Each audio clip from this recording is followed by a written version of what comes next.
एक दिन बुद्ध आनंद उपवन की तरफ जा रहे थे। तभी उनकी दृष्टि एक शव पर पड़ी। उन्होंने अपने सारथी से पूछा, इस व्यक्ति को क्या हो गया है? सारथी ने कहा, महाराज, इसकी मृत्यु हो चुकी है। फिर बुद्ध ने पूछा, क्या मैं भी एक दिन ऐसे ही मर जाऊंगा? सारथी ने कहा, महाराज, यह शाश्वत सत्य है, इससे कोई नहीं बच सकता। जिसने भी संसार में जन्म लिया है उसकी मृत्यु निश्चित है। बुद्ध ने सारथी से कहा, अगर यहाँ मृत्यु निश्चित है तो फिर मृत्यु के बाद क्या है, इसको भी जानना होगा। उन्होंने सारथी से कहा, रथ को वापस ले चलो, और वह राजमहल वापस आ गए। वैराग्य उनके अंदर उदित हो चुका था। उनका मन अब राजमहल के किसी भी प्रकार के भोग विलास में नहीं था। उनकी उदासी और अशांति उनके पिता शुद्धोधन को दिखाई दी थी और वह चिंतित होने लगे। और उन्होंने राजकुमार सिद्धार्थ को वैराग्य से बचाने के लिए उदाईन नाम का एक युवा बुद्ध से बातें करने के लिए और उनका मन बहलाने के लिए भेजा। उस युवा उदाईन ने बुद्ध की रुचि विषय भोगों में जगाने का प्रयास किया और तरह तरह के प्रलोभन दिए। बुद्ध ने उनकी बातें ध्यान से सुनी और फिर बुद्ध ने उदाईन से कहा, ऐसी बात नहीं है कि मैं इंद्रिय भोगों से घृणा करता हूँ, जबकि पूरा संसार इनके पीछे भागता है। परंतु यह जानने के बाद कि ये सारे भोग, विषय भोग क्षणभंगुर हैं, मुझे इनसे कोई खुशी नहीं मिलती।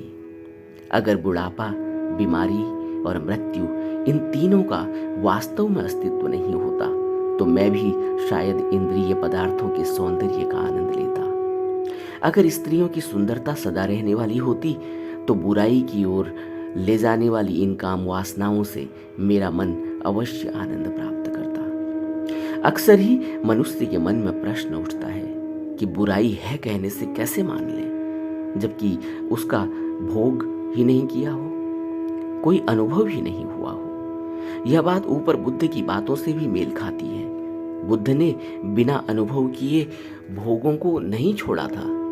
उनको अनुभव के बाद ही एहसास हुआ था कि वासना दुष्पूर है, यह कभी नहीं भरती। मनुष्य अतृप्त ही बना रहता है जब तक कि उसके अंदर यह वैराग्य का भाव न उठे कि जीवन इसके अलावा भी है, इससे ऊपर भी है। दूसरी बात यह विचार करने योग्य है कि वासनाओं और भोगों में उलझकर बाहर निकलने के लिए बड़ी प्रज्ञा चाहिए। भोगों में, वासनाओं में फंसना आसान है, मगर बाहर निकलना आसान नहीं। इसीलिए दोनों ही बातें स्वीकार करनी होंगी कि जिन्होंने भोगा उन्होंने ही उसकी असलियत समझी, तो वह विचार और बैराग को उपलब्ध होंगे और उनके अंदर नवजीवन की शुरुआत हो सकती है। यदि नहीं भोगा और वासनाओं से भागते रहे तो वासनाएं पीछा करेंगी, जिसको बुद्ध मार कहते हैं, क्योंकि बिना भोगे ही उनकी अनित्यता और नश्वरता का इतना गहरा आभास होना भी बहुत दुर्लभ बात है। यही कारण रहा होगा कि बुद्ध ने मध्य मार्ग की बात कही कि पहले इन विषय भोगों की, इच्छाओं की, वासनाओं की और इन सभी भोगों को गहरे में समझना होगा, आत्मसात करना होगा, इनकी असलियत को भरी आंख देख लेना होगा। और जब यह प्राणों में ही बस जाए कि यह नश्वर है, इनकी कोई असलियत नहीं है, तब मनुष्य महाजीवन की खोज में निकलता है कि फिर इससे ऊपर क्या है, मौत के बाद क्या है। संसार अगर नश्वर है, अनित्य है, तो फिर अजर और अमर क्या है, वास्तविकता है। और ऐसा भी नहीं कि यह हमें नहीं दिखाई दे रहा है। यह जीवन अनित्य है, यह संसार भोग वासना में अनित्य है, यह रोज ही पल पल इस संसार में हमारे चारों तरफ घटित हो रहा है। यहाँ हर पल कोई मर रहा है, कोई बूढ़ा हो रहा है, कोई बीमार हो रहा है, कोई भोगों से दुखी हो रहा है, वासनाओं और इच्छाओं से जला जा रहा है, मरा जा रहा है, उनसे वशीभूत होकर कितने दुष्कर्म कर रहा है। यह हर पल होने वाली घटनाएं हमें दिखाई ही नहीं दे रही हैं। क्यों?